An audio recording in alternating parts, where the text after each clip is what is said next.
오늘도 수급을 통해서 시장의 힌트 함께 살펴보도록 하겠습니다. 먼저 외국인의 순매수 종목 함께 살펴보시죠. 지난주 종가 기준 일주일 동안 외국인이 가장 많이 매수한 종목은 삼성전자입니다. 4위에는 SK하이닉스까지 함께 매수하고 있는데요. 삼성전자와 SK하이닉스 신규 설비 투자를 늘리겠다라고 밝히면서 시장에서는 캐파 증가에 대한 기대감이 더 커지고 있습니다. 여기에 더해서 완성차 두 업체죠. 현대차와 기아차가 미국에서 2월 판매량 역대 최다를 기록하면서 함께 담아가고 있고요. 2위에는 방산주 한화 에어로스페이스까지 이어지고 있습니다. 수운법 개정을 통해서 방산주 날개를 달고 있는데요. 여기에 더해서 한화 에어로스페이스는 미국의 육군 다목적 무인 차량에 대한 신사업 도전까지 전하면서 2위에 이름 위치하고 있는데요. 그럼 오늘 오전장 기준 외국인이 집중하고 있는 그 종목들도 함께 살펴보도록 하겠습니다. 오늘은 아무래도 반도체 기업에 집중을 하고 있는데요. 삼성전자 우선주와 삼성전자 모두 함께 담아가고 있고요. 여기에 더해서 고영까지 함께 담아가면서 현재 급등하는 모습까지 체크가 되고 있습니다.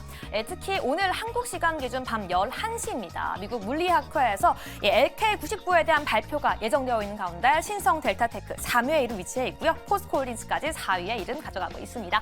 그럼 계속해서 기관의 순매수 종목 함께 살펴보도록 하겠습니다. 지난주 일주일 동안 기관이 가장 많이 매수한 종목은요. 주주환원 기대감 한국전력입니다. 여기에 더해서 현대차, 완성차 업체도 2위에 이를 함께 가져가고 있고요. LG화학도 꾸준히 이름 가져가고 있습니다.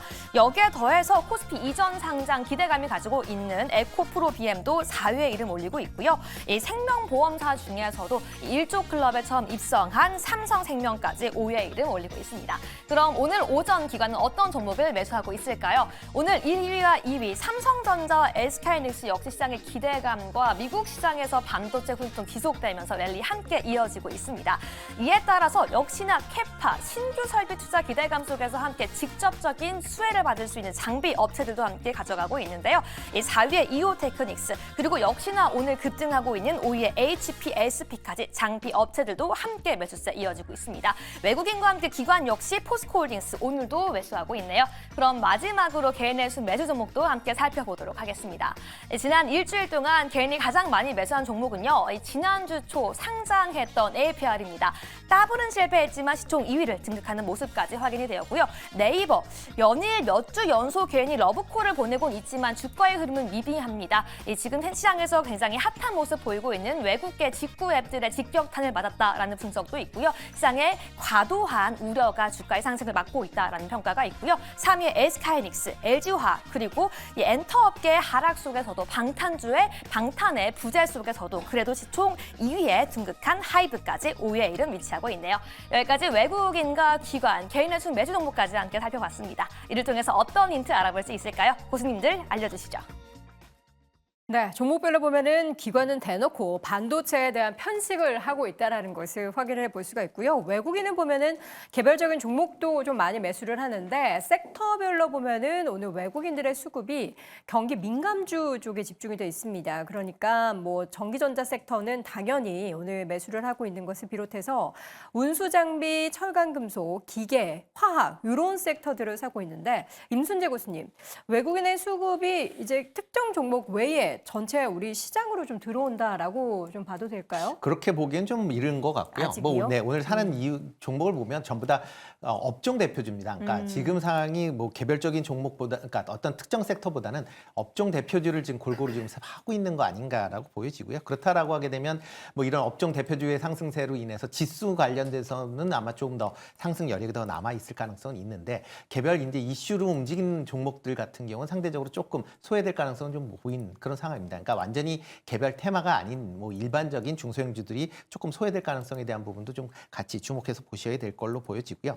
그나마 이제 외국인 같은 경우 지금 꾸준하게 지금 매수세가 지금 이어지고 있다라는 건 좀 긍정적으로 보일 필요는 있을 걸로 보여집니다. 특히 미국 같은 경우도 그렇고 이제 일본 시장 같은 경우도 지금 니케이가 4만을 넘어서면서 오늘 뭐 다시 사상 최고치를 기록을 하고 있는데 이런 형태의 움직임이다라고 하게 되면 일단 뭐 해외가 미국 이외의 다른 시장으로도의 일단 자금이 좀 더 퍼져 나갈 가능성은 있고요. 그러다 보면 외국인들의 이런 업종 대표주 중심의 순매수세는 좀 더 이어질 가능성은 있다라고 생각이 되고 있습니다. 네, 지난 2월 1일 기준으로 보면은 외국인은 우리 시장에서 8조 넘게 순매수를 하고 있고요. 반면 개인 투자자들은 지금 9조 가까이 팔고 있고 기관 같은 경우에는 매수가 들어오고 있기는 하지만 1조가 채 되지 않는 한 9천억 가까이 매수를 보이는 걸 보면 외국인이 우리 시장을 혼자 이끌고 있다라고 말해도 뭐 과언이 아닌 것 같습니다. 자, 그럼 오늘 수급 토픽 한정호 씨 쪽 뽑아보도록 하겠습니다. 먼저 하창원 교수님. 네, 저는 LIG 넥슨을 좀 선택을 했습니다. 최근에 방산 쪽에 대한 좀 기대감이 상당히 좀 높아지고 있는 상황이고 전방위적으로 좀 외국인의 순매수가 강하게 좀 들어와주고 있는 상황이거든요. 뭐 오늘 장중에는 약간의 좀 변동성이 나오고 있기는 합니다만 최근에 뭐 2월 8일부터 뭐 오늘까지 봤을 때 오늘 약간 좀 이탈이 된다고 하더라도 3거래일 제외하고는 다 외국인의 강력한 순매수가 좀 들어와 주고 있는 상황입니다. 그래서 수급적인 부분에서는 상당히 좀 강하다라고 보시면 좋을 것 같고 지금 최근에 또 주가가 상승이 많이 나오는 산업군들을 보시면 전부 다 이제 수출에 대한 상승이 굉장히 좀 크게 나타나고 있었던 산업군들에서 주가의 계속적인 우상향이 나타나고 있었거든요. 근데 방산 쪽 같은 경우는 수출에 대한 이런 수주 잔고가 상당히 많이 쌓여져 있는 상황이고 LIG 넥슨만 하더라도 이제 작년 3분기로 본다라고 한다면 거의 20조에 육박하고 올해 이제 사우디라든지 여기서 받은 게 있기 때문에 24, 5조 정도 수준까지 되어 있는 상황이고 추가적인 수주가 6조 정도가 나올 것으로 예상이 되고 있기 때문에 뭐 30조 이상이 좀 기대가 되고 있는 상황이에요. 그래서 수주 베이스가 계속적으로 깔린다라고 한다면 뭐 이제 산업적인 성장에다가 이제 개별적인 모멘텀이 좀 부각이 될 수 있지 않을까라고 보고 있고요. 또 해당 종목을 좀 방산 쪽에서 뭐 하나 에어로스페이스도 있고 한데 꼽은 이유가 뭐 이들 종목 같은 경우는 폴란드발 수주에서의 변수가 생기면 상당히 변동성이 많이 생기는데 LIG 넥슨은 그 부분에서 좀 벗어나서도 수주 잔고가 상당히 많이 쌓여 있다라는 부분에서 본다면 조금 이제 기타 지역들에서의 확장 국면이 나온다라고 한다면 오히려 이 좀 대장적인 부분이 좀 달라질 수도 있지 않을까라는 기대감이 있어서 해당 종목으로 좀 선정을 해보도록 하겠습니다. 네, 자, 첫 번째 종목 확인을 해봤고요. 이어서는 임순재 교수님 종목을 봐야겠네요. 이오테크닉스로 하면서 탑픽 종목을 네. 딱 숨겨두셨는데 이 종목이었나요? 오늘 네. 기관도 이 종목 가장 많이 네, 사는 그렇죠. 종목에 포함되어 있네요. 네, 포함되어 있는 HPSP입니다. 네. 네, 뭐 반도체 엔진, 전고체, 뭐 공정 장비, 뭐 고압 어닐링 관련된 이제 장비를 국내외에 독점 공급하고 있는 업체다라고 보시면 될 것 같습니다. 뭐 그만큼 이제 최근에 반도체 이제가 이제 초미세화를 겪으면서 이런 이제 고압 어닐링 장비에 대한 수요가 이제 계속 좀 증가하고 있다라는 것도 이제 관심을 받으셔야 될 것 같고요. 게다가 뭐 삼성전자나 SK 하이닉스나 뭐 이런 이제 반도체 관련된 이제 생산 시설을 확대한다라고 하게 되면 이런 장비에 대한 발주가 이어질 걸로 지금 예상이 되고 있는 그런 상황입니다. 뭐 작년에도 뭐 전방 산업인 이제 반도체 부진으로 임에도 불구하고 매출 성장세는 좀 계속 이어지고 있었다라고 보시면 될 것 같고요. 특히 이제 HBM3, DDR5와 같은 이제 메모리 부분으로의 이제 확대에 대한 부분이 여전히 관심을 좀 보셔야 되지 않을까 싶습니다. 뭐 이뿐만 아니라 뭐 일단 올해는 반도체가 뭐 이런 미세 공정 뭐 예외에도 일반 이제 레거시 제품에 대한 이제 부분도 확대될 걸로 그렇게 예상되고 있습니다. 그러니까 현재는 감산 중인데 이 감산이 정상화된다라고 하게 되면 뭐 HSP뿐만 아니라 다른 이제 전공정 관련된 기업들도 같이 주목해서 보시면 좋을 것 같습니다. 네. 자, HPSP 10% 넘게 오르고 있습니다. 그런데 뭐 이 정도 오르는 거는 뭐 가벼운 걸로 네. 여겨 최근에 보면서 조금 조정을 받았기 그렇죠. 때문에. 이 네. 조정에 따른 그러니까 이렇게 조정을 보일 때는 또 이게 다 끝난 건가 싶었는데 예, 끝날 때까지 끝난 건 아니었습니다. 자, 박소 교수님도 한번 네. 뭐 확인해 볼까요? 저는 이제 오랜만에 의료기기 바텍 한번 들고 나왔습니다. 바텍? 네, 바텍이 이제 치과용 진단 장비 의료기기인데 네. 일단 지난해 영업이익이 엄청납니다. 그러니까 지난해 매출액이 3,873억 원인데 영업이익이 654억 원이니까 영업이익률만 한 16.7%, 9% 정도 됩니다. 그러니까 이런 장비 업종이 의료기기 쪽에서 다른 쪽은 다 덴티움이라든지 뭐 이런 쪽은 많이 올랐는데 바텍이 상대적으로 좀 덜 올랐습니다. 뭐 여러 이유는 있습니다. 뭐 일단 4분기에 조금 실적이 매출은 늘었는데 이제 영업이익률이 좀 떨어졌기 때문에 실적이 조금 부진한 거 아니냐 이런 이야기를 하고 있는데 이게 오히려 또 모멘텀이 될 수 있다 이렇게 보는 시각도 있습니다. 왜냐하면 지금 이 PER이 6배 정도밖에 안 되는데 그 동종 업계가 다 10배 정도 됩니다. 그러니까 앞으로 상승 여력이 높다, 앞으로 충분히 있다 이런 게 있고요. 주주 토론방 이런 데 가보면 바텍이 야 우리는 왜 다른 다른 배당 정책이라든지 자사주 매입 이런 거 안 하니 이런 이야기 계속 올리고 있거든요. 이 이야기는 결과적으로 이 회사가 그동안 갖고 있는 그 이익, 잉여금 이런 것들을 생각해 봤을 때 충분히 주가 부양을 하기 위해서는 움직일 수 있는 여지가 충분히 있다. 그런데 저점이다. 그런데 돈 잘 번다. 이런 것들을 다 충분히 생각해 보면 이쪽의 매력도가 좀 높다 이런 이야기 하고 있고요. 최근 증권가 보고서에서는 약간 엇갈리기는 합니다만 어쨌든 이익률이나 그 해외에서 특히 이제 미국에서 그 일반 의사들 그러니까 기업용 의사들 시장에서는 지금 치과 의사 80% 점유율을 갖고 있는 데다가 북미 지역에 있는 큰 거래망을 또 이번에 확보를 했거든요. 그래서 이런 것까지 포함하면 이제 앞으로 이제는 성장할 여력이 더 남아 있다 이렇게 생각할 수 있습니다. 그래서 올해는 이제 4천억 매출을 돌파하면서 영업이익률 16% 가까이 올라가게 되면 주주 환원이라든지 이런 쪽을 생각 안 할 수가 없거든요. 그래서 이런 부분들을 다 종합적으로 생각해 봤을 때 굉장히 지금이 저점이자 매력적이다 이렇게 볼 수 있겠습니다. 네, 바텍 지금 시점에서 주가가 계속해서 저점에서 횡보를 보이고 있는데 기대할 만한 모멘텀이 있는 기업으로 또 꼽아주셨습니다. 항상 이제 취재를 하시는 우리 박소 기자님의 종목들을 잘 지켜보시면은 조용히 있다가도 네. 갑자기 또 좋은 소식이 들려오더라고요. 네. 이번 종목도 기대해 보겠습니다. 이재규 교수님.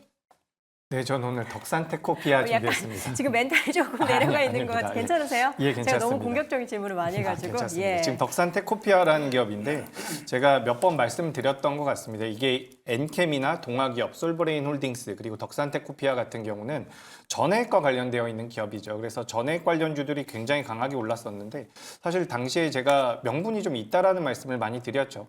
전 세계에서 전해액 시장의 70%를 차지하고 있는 나라가 중국입니다. 근데 미국에서 중국을 제재한다라고 한다면 우리나라 전해액 기업들이 수혜를 받을 수 있다.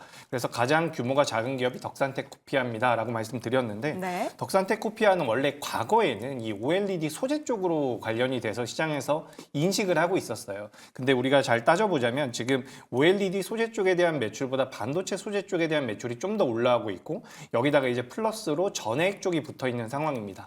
근데 오늘은 어떤 내용이 좀 부각이 됐냐면 비만 치료제의 중간체를 양산하겠다라는 내용이 시장에서 부각이 됐는데 네. 지금 이 덕산테코피아가 모든 소재를 다 해보겠다. 아니, 약간 뭐. 이런 형태로 방향을 잡는 것 같아가지고 돈 되는 건 다 하겠다라는 겁니까? 그렇죠. 그래서 전방위적인 소재 업체가 되지 와. 않을까라고 저는 생각이 되고 있는데 주가 흐름을 놓고 보자면 2021년도에 잠깐 고점대가 있었던 그 윗꼬리를 제외하고는 거의 지금 신고가 수준에 올라와 있다라고 저는 그러네요. 생각을 하고 있습니다. 주가가 35,000원대인데 32,000원대를 이탈하지 않는다라고 한다면 한 번 더 시세가 나올 가능성도 있다라고 보니까 네. 소재 기업으로서 이제 전액 쪽에 관련되어 있는 모멘텀은 꽤나 반영이 됐다. 혹은 좀 과하게 반영이 됐다라고 보고 있는 부분인데 최근엔 자금이 들어온 기업들이 좀 무섭게 올라가는 경향이 있기 때문에 네. 트레이딩 관점으로 좀 접근을 해보시면 어떨까 의견 드리도록 하겠습니다. 덕산테코피아는 핫한 것만 하네요. 그쵸. 2차 전지에 이어서 이제 좀 이게 소강사인데 저번에 했는데 이제 비만이라는 그 큰 시장을. 그렇죠. 근데 그게 뭔가 가시성이 있습니까?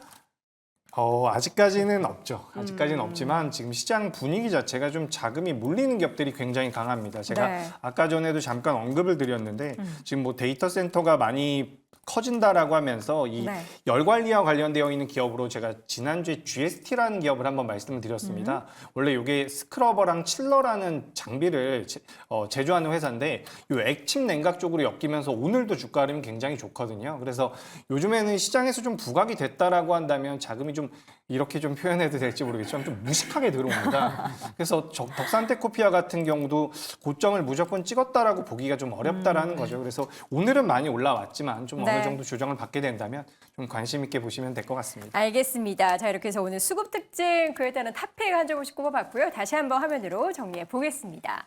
먼저 임순재 고수의 HPSP, 박소호 고수의 바텍, 이재규 고수의 덕산, 테코피아, 마지막으로 LIG 넥스원까지 확인해봤습니다. 자, 오늘 장탑5 함께하고 있습니다. 이번에는 또 강력하게 펀치라인을 뚫고 급등하는 종목들 확인해보는 시간이죠. 강연균의 펀치라인 이어집니다.